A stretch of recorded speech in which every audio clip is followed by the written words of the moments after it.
Welcome to Pursue, the Bluffton Community podcast. Here we talk about what it means that God pursues us, how we pursue Him in our daily lives, and how we help others begin pursuing Jesus themselves.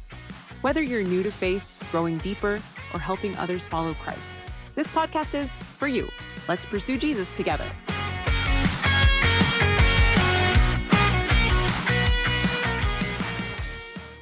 All right. Hey, welcome, guys. We're doing this. This is the very first Pursue podcast from Bluffton Community Church. How are we feeling today? Feeling great, man. Feeling great. Pretty excited. We've been talking about this for a long time. We're finally doing it. 100%. We're finally doing it.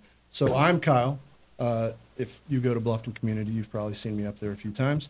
I am going to host this thing. I am super excited to do it. A little bit about myself. I am a father to two. They're my favorite people in the world. Other than my wife, who is absolutely gorgeous. I hope she's listening.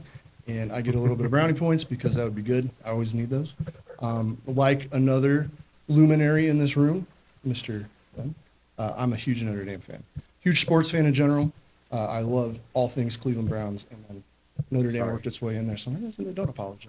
It's good. Somebody's got to do it. We're going to get there. We're going to get there. It'll be fine. Also, I'm an international arms dealer.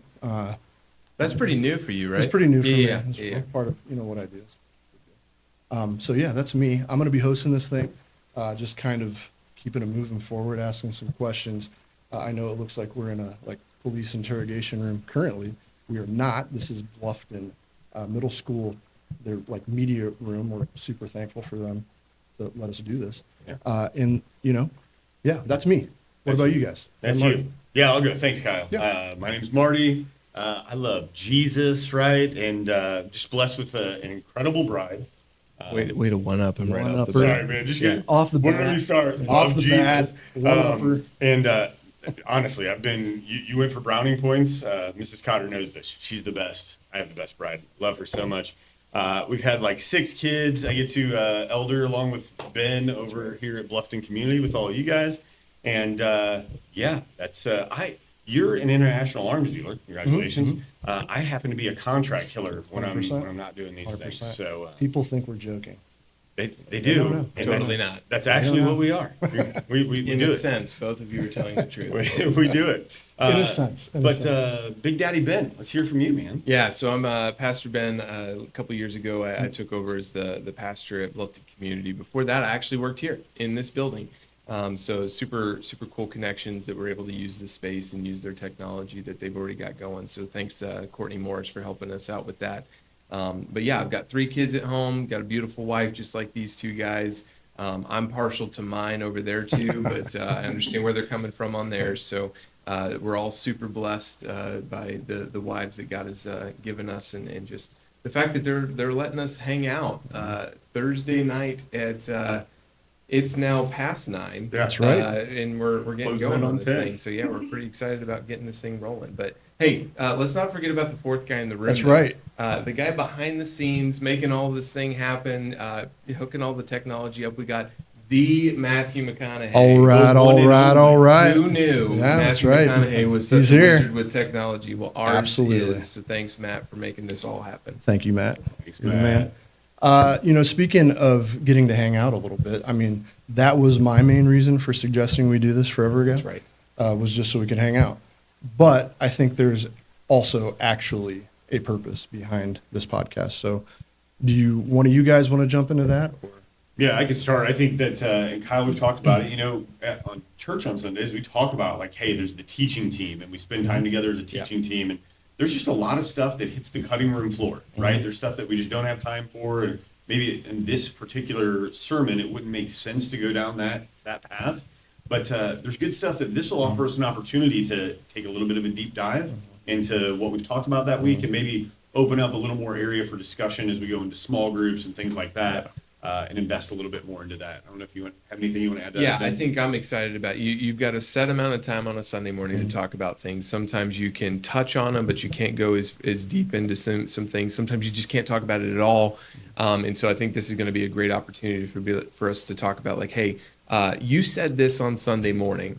there were some questions on those things, or hey, you were kind of going down this road and you didn't quite get to do it. So what didn't make it into the sermon on Sunday, and hopefully we can tighten things up on Sunday. We can talk about a few more things here in the booth, and we can make everything better. I know there's several times, I go to teaching team, we have a verse that's like 5 words long, and I read it and try to do some, studying on it, and I get there and I'm like, I don't know what our direction is here because this is, to me, this doesn't have a whole lot. And then we end up having an hour or longer conversation with all of these different things, context, meanings, and everything.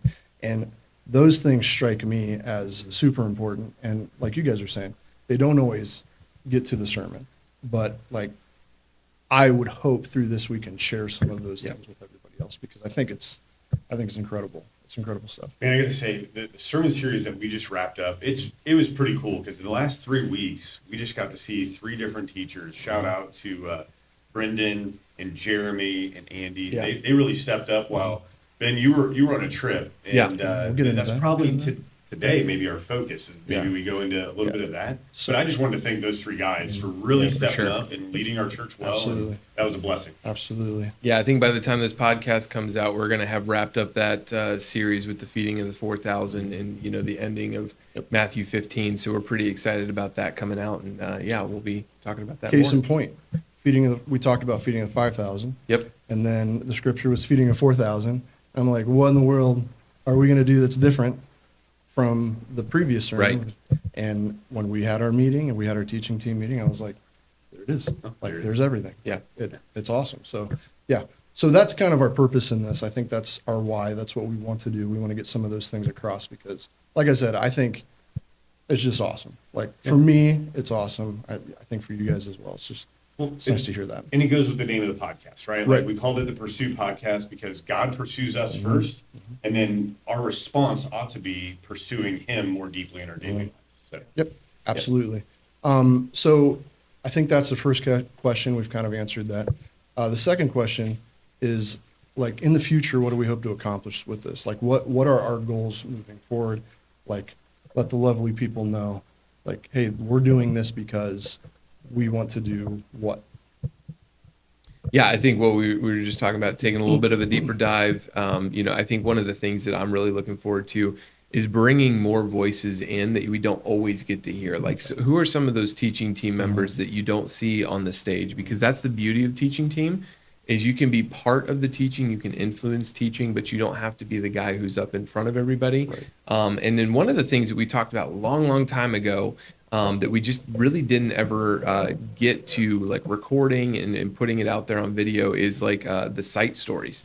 And so, we can maybe spin that a little bit different of, like, what are your pursue stories that, how did God pursue you? How have you been pursuing God? And just hearing some of the voices in Bluffton Community and bringing more faces out in front of people and just helping people use their gifts. Like, making this pursuit like a whole thing, right? Yeah. Everything. Yeah. Pursuit. Yeah. Yeah, That's for awesome. sure. Awesome. I love it. So speaking of pursue, you did a little pursuing of your own. You pursued, walking the steps of Christ in Israel. Yeah. Tell us about that a little bit. Like, let us know, like, what spots hit you the most. Like, where did you really feel Scripture come alive to you? Yeah. Really everywhere. And I would recommend to anybody who has ever thought about going to Israel, you have got to go. It is an unbelievable experience. Maybe not right this moment. Yeah, right now is maybe not the best time. We kind of figured that out. We played around with that, and we found out. But hey, it was an amazing trip. I do have to shout out. I don't know who did it. I still don't know who. But the really neat thing about this whole opportunity was that this was a gift. This was something that somebody, a couple people, I'm not sure if it was a group or what, made the decision to gift my wife and I, Sarah, with this trip to Israel. And, at first it was kind of hard for me to figure out, like, why would someone do that? That's a huge gift. It's a huge blessing. So thankful that they did that, because this is not something that I ever saw on my future. And now I'm hoping that I can go back again and again and again, and I would love to help people experience what I experienced, minus the rockets. But other than that, but yeah, so basically we got there on Monday. It was like the 23rd of February, and we started heading towards like the Sea of Galilee, kind of did everything that was around the Sea of Galilee and got to see all the sites around there. Then we took off and headed south towards the Dead Sea. Got to do a couple things down there. That's kind of when the war broke out, or Operation Epic Fury, as our president has been calling it, which I did have to stop and say. So we're calling it Operation Epic Fury, which is the most Trump thing ever. But Israel named it Operation Roaring Lion Shield of Judah, and man, I'm telling you right now, Let's go. like the blood was flowing through my veins when I was hearing that, because it's like, are you kidding me right now? Like, we are in the safest place on earth. How did you not enlist? Oh man, I was talking to the Israeli Defense Force, and I was like, "What does it take? What does it take?" You'd be like They were not looking for a 39-year-old white guy in their defense force. But you look like you were in the CIA while you were there, right? I saw the glasses. Yeah. I did. There was a couple times where I was getting some dirty looks from people, and I just was like, "Sarah, what is the deal? Like, what? Why are people looking at me like this?" And it was like the last night that we were in country. We're at a gift shop, and the guy's like eyeing me, and all of a sudden he just goes, "FBI." And I'm like, I had a black shirt on and khaki pants, so I kind of looked the part, and I was like, "Oh, no." And so, yeah, I was evidently a much larger human being than Israel was used to seeing. So the crazy thing you don't know is that we all give you dirty looks. You just, Right. Oh, it's just not. It's not an Israel thing only. Right. Yeah. We're all guilty of that. Yeah. So, you got there. You got to see some cool things. Yep. Did you feel like you gained any interesting insights that maybe you didn't have before from being there, being where everything was? Yeah, for sure.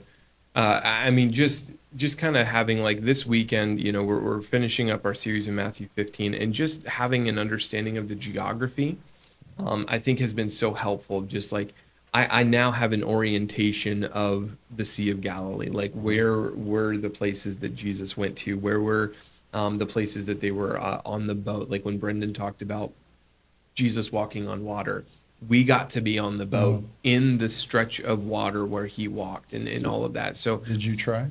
I did not try. There was a place where we did get to step into the Sea of Galilee, 1 foot, and it was in. So, that was kind of all that was there. But yeah, so it was just kind of neat to be able to get that mental view of the things that were there. But I'll tell you, the one place that really hit me, and it was on the very first day that we got there, and I didn't necessarily even know what this place, what the significance of the place was until they explained it to us. But it's called Megiddo, and so it's called Tel Megiddo. Tel is a man-made mountain, so it was 21 civilizations all stacked on top of each other, and essentially it overlooks the valley where Gideon fought his battle in Judges. It's where Deborah fought her battle. There was a World War I battle there when the Romans came through and sacked Jerusalem. It's where they came through, and it's a land bridge between Europe and Asia and Africa. So everybody just uses this spot. But the really just unbelievable thing is that in Revelation, this is where God wins.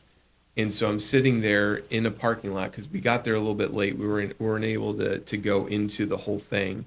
But I'm sitting there in the parking lot overlooking this valley, just thinking about the fact that this is where God wins it all. This is where God finally, fully and finally vanquishes evil for good. And it was just man, I just found myself crying in that moment because I'm it's probably a little bit of exhaustion, probably a little bit of, all of the things. But man, I was just overwhelmed with the goodness of God, just overlooking what seems to be an ordinary field, but will not be an ordinary field one day. I mean, I think probably a ton of cool spots over there, right? Oh, for sure. It's what would you say that was your favorite?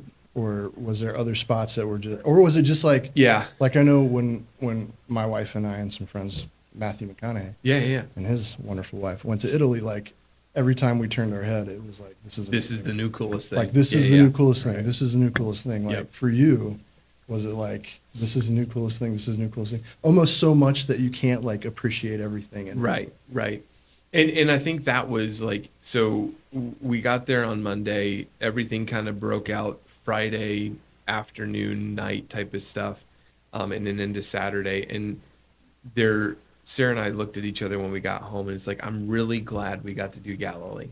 I'm really glad that didn't get taken from us. But at the same time, we're looking back on some of the things we missed out on around the Dead Sea in Jerusalem. And it's like, had we experienced that, we'd be sitting there going, man, I'm really glad Jerusalem didn't get taken from us. And so that's where I'm so thankful for the things we got to experience. I'm super excited to go back and experience the rest of it. And hopefully, bring some people from the church with us and be able to experience that as a group. But probably the very, very coolest moment, which was funny because Burr, who's been guiding tours over there for 30 plus years, been over there a ton of times, he admitted, he's like, this is my least favorite part of the trip. I just feel like it's a waste of time and we could be doing so many other things. But it was when we actually got to go on a boat out onto the Sea of Galilee. And so I was looking forward to that to begin with. But the night before, Burr actually comes to me and was like, hey, can you do the devotion on the Sea of Galilee? And I'm like, yeah. And so I got to preach on the Sea of Galilee. And as I'm sitting there, we worshiped on the way out, which was really the only time we got to like worship. And so that was special.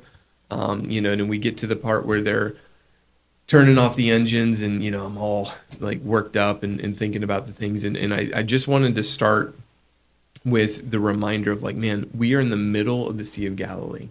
We have a panoramic 360 of Jesus's ministry. Like, this is where that happened. This is where this happened.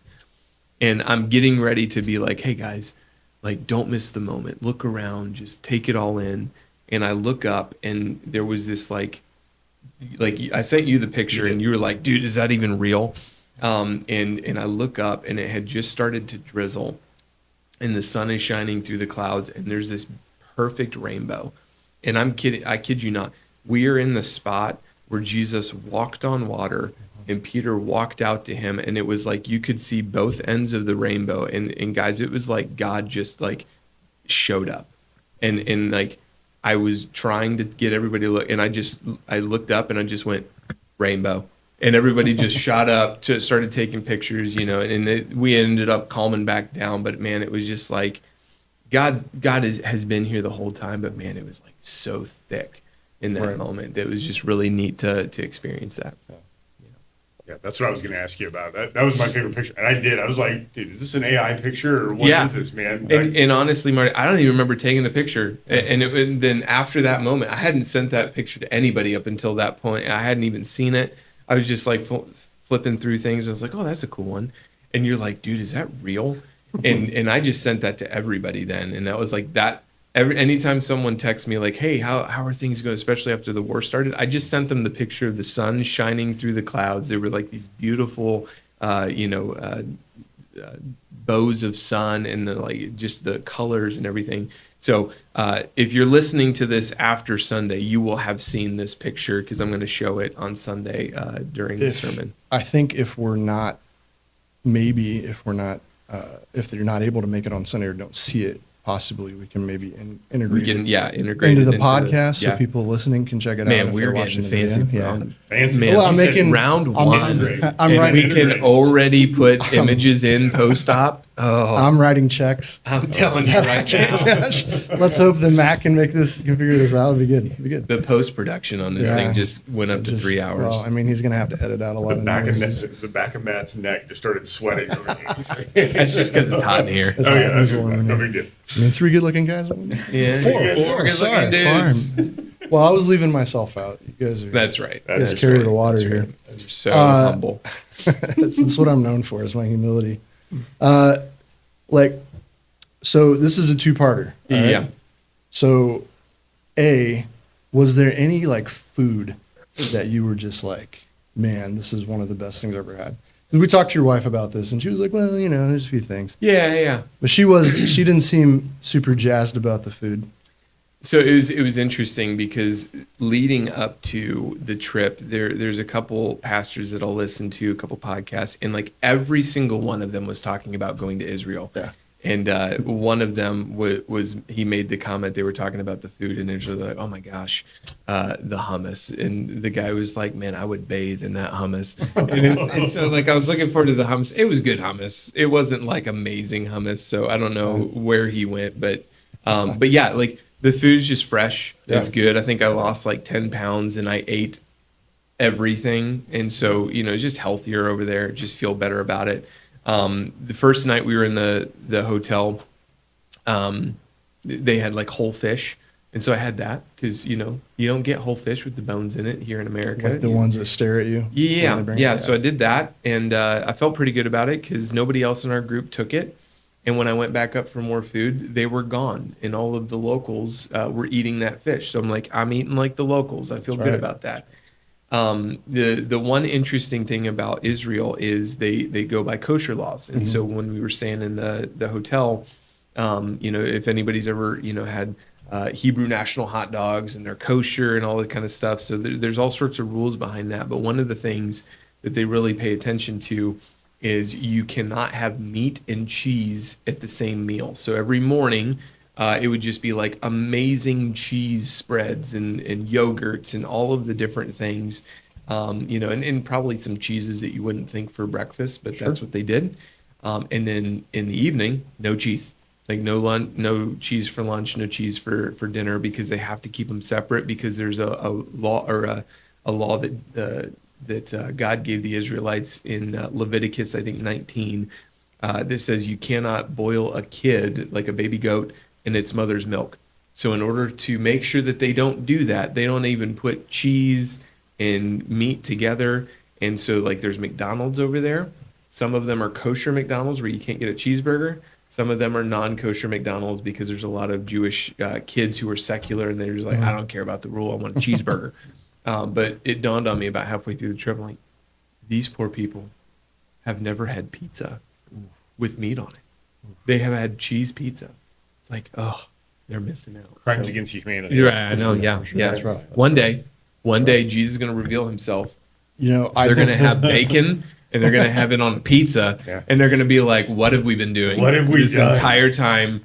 The Christians had it right the whole time. It reminds me of when Jeremy was teaching. It reminds me of the moment where he talks about that they were staring at the wall and they were like trying to keep everybody from violating the law. So they quit looking at what God had to say and started staring at the wall that they had built. Yeah, they're staring at a wall right. of cheese division from meat. That's right. That's right. Well, I mean, I don't know personally how I could live without my my milk-soaked goat steak.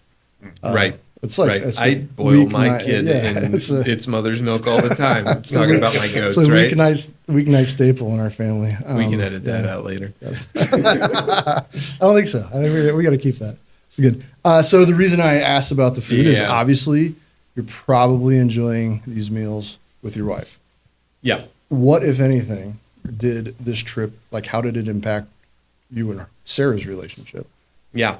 Yeah, no, it was great, and that's a great question because it was one of those like it was tough leading up to it because we're going to be away from our kids for 2 weeks. Luckily my parents were able to take the kids for the entire 2 weeks, so they didn't have to bounce around, and like people at the church were amazing. Lots of people in this community were amazing to help out with certain aspects of that. But man, it was such a sweet time. And I think going back to like the thankfulness and the gratitude I have for whoever the group of people were that helped pay for this trip, I am so overwhelmed with gratitude that Sarah got to come, because like we just kept looking at each other going, hey, this would have been awesome had I got to come and experience this by myself. It would have been a little disappointing though, because like she's my best friend, she's the love of my life, and it's just like being able to go to certain places and like just look at each other and be like, oh my gosh, like we're here and we're here together, So yeah, it was really cool.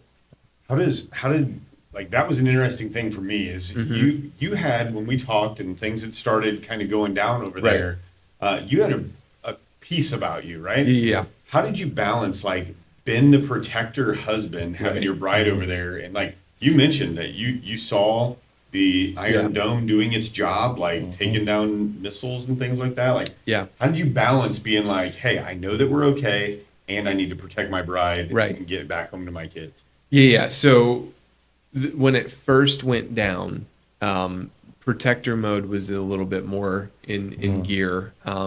So basically, everywhere in Israel has safe zones, and so they have an app, and it's basically like the Amber Alert app here in America. Anytime they need to send out something that everybody's phone gets, so that was the first time we realized what was going on. It's like everybody's Amber Alert went off, and it was like, hey, basically there are missiles coming in your area. And so that was a little weird to begin with. We were kind of out touring that morning, trying to do some things, but things were getting shut down by then. So we get back to the hotel, and it was like, hey, we got to go find where this zone is. And so we were on the 16th floor of our hotel. The safe zone was like a broom closet next to the elevators. And so I'm like, hey, babe, you need to go in there. I'm going to go to the balcony, and I'm going to see what I can see. And after about 5 minutes, she's like, this is dumb. I'm not doing that. And I'm like, so over time, we kind of got a little bit more used to it. The scariest moment, the coolest moment was we were walking outside of the Dead Sea. It was nighttime, and I look up, and there's just this like Star Wars white burst of something in the sky. And I'm like, I wonder what that was.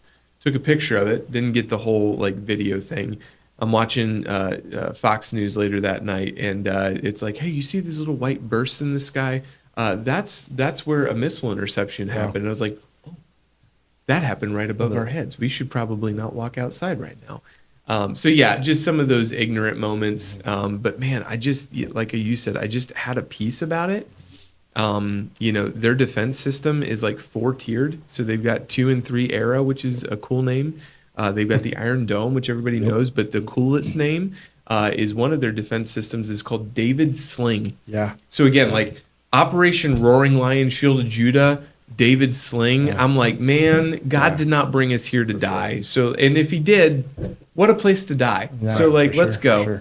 No, that's awesome. That's incredible. That's incredible. So talked about the Israel part. Yep. War starting. Yeah. You guys got to get out of there. Right. They bus you off to Egypt, yeah? Yeah, so we got to spend the night in Jerusalem.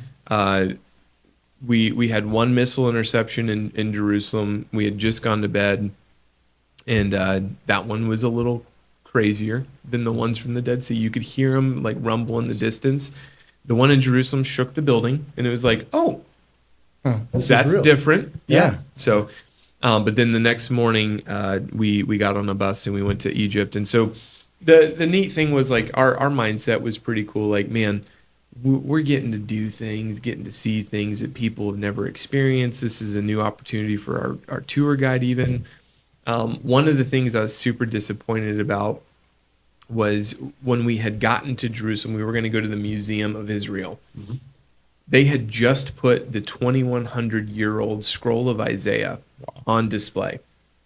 It's the first time in 60 years the actual thing's been on display. They've always had a replica, but like my son's name is Isaiah. Right. I love the book of Isaiah, and I'm like, no one in our lifetime has gotten to see this thing, and it's going to be on display for the next 4 months. And it went on display like the day we got to Israel, so it was like perfect timing. And then the war broke out. So then it happened. So, but even like the trip to Egypt, we're all like, man, Jesus took a flight to Egypt. He had to flee for safety to Egypt. So like we're getting to do what he did, and and then about hour 8 of the bus ride, and it was like, this sucks. Like I totally understand the Israelites, and it was amazing the human condition. We go from like, woo, Egypt, we're gonna do the thing, and then all of a sudden it was just like, hey, we're complaining about stuff, and we're forgetting about all the amazing things that God's helped us experience. So yeah, it was a trip, man. But we got to see the pyramids, got to see the Sphinx, and do some of that. Having seen them in person, How'd it happen? Aliens. Who built them? It was aliens? Totally 100%? aliens, yeah. 100%. Yeah. Nice. Our guy had no idea. and that you texted me while we were there and you're like, I just want to know. And I'm like, they don't know any more than we know. Yeah. And so that was a little disappointing. They're really cool. Yeah, sure. But you had just seen the Sea of Galilee, Yeah. and you're staring at these tombs made to honor men, built on the backs of dead slaves, and it's just like, this is kind of sad, you know. Amazing wonder of the world. I've seen it once. Never going to need to go back and see it again. You didn't love Egypt. I didn't love it. I didn't love it. I think the museum there would have been cool. Yeah. Did you by chance walk like an Egyptian? I did not walk like a missed opportunity. Missed I didn't think about it. I was really tired. Huge missed We out. needed that video. Yeah, we It was did. it was a 20-hour trip from Israel to Egypt. Man. It should have been like an 8-hour trip, but because of the way that the Sinai Peninsula is not very well governed, a lot of terrorists out there, we just kept saying we were safer in Israel with bombs exploding than we were in Egypt driving through on the bus. Man, that's nuts. Yeah. But you saw stuff probably nobody in your family's ever seen. That's incredible. That's amazing. So speaking of aliens, we had one other bonus question that's been big in the news here. 6 Bigfoot sightings, 4 days at Portage County, Ohio. Right here in Eastern Ohio. Yeah. Man. So, I mean, is this going to eventually turn into a Bigfoot podcast? Pursue Bigfoot. I think that'll be the spinoff. Better start practicing your wood knocks Bigfoot and clicks. podcast. I'm gonna start getting a hold of those guys on TV that make the noises and hang out Bobo. outside.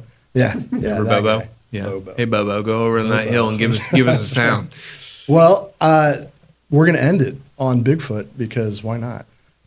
This is our first. Seems like the perfect place. Perfect place. First place, the purpose place. We won't talk about Bigfoot next time. No, we will not. Probably not. We promise. We might have fun bonus questions. Yeah. I think they're cool.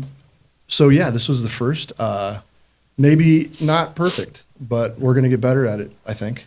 Yeah, I over promise. time. This is the best part. Let's look back here in like a few months and go, Yeah, for what sure. were we doing? Look at that room. Look at that Where were we room. at? Yeah. We're just dipping our toe in the podcast waters. We should shout out to Mr. McConaughey too, because he's 100%. working hard over here. He put all 100%. this together That's right. for us. Yeah. Matt, you're not on screen, but we love you. Way to go, buddy. You're doing I great. think we're planning on doing it by series for now. I think that's kind of what Yeah, we're we'll play it about. by ear. We'll figure it out. Yeah, and then maybe we'll figure out, how often we want to do this. If people like it, We got 2 standalone series coming up. So Yeah. we got Ooh. 1 week series is for like the next couple weeks. So we're going to have to go Might week have to- to week to week. Yeah. I have to do that. Also, one more XOXO. We love Courtney Morris and Bluffton Schools Yeah, for letting for us sure. use this space. Thank you, Bluffton Middle School, the Yeah. students letting us use your thing and Yeah. your technology. And we're excited to we- see how you guys can maybe help us out with this. We are what is called novices. At least us three. I think Yep. Matt can probably set up a Maybe podcast. Navi. Navi. He could set up a podcast in the middle of Lake Erie. You probably Um, could. But like us three, yeah. It took him like 30 I seconds know. to send me the information. Insane. Maybe that's a good way for us to wrap up. Is Ben? I would just ask you, what would be something that you'd want to as we're signing off, encourage people that you've just listened to this podcast? What encouragement would you want to give them as we sign off the rest of the week? Yeah, so if you're listening to this podcast, you probably either know one of the three of us and we've shared this with you to just, see what you think about it, or you come to our church.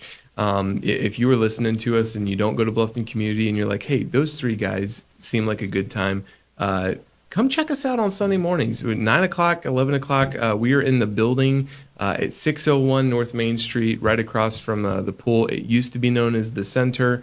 You may have had your wedding reception there, but now it's a church. We got a sign out front, so we're doing all the things. But man, we would love to see you on a Sunday morning, or check us out on YouTube. We've got our services live streamed on YouTube, and you can check us out that way first.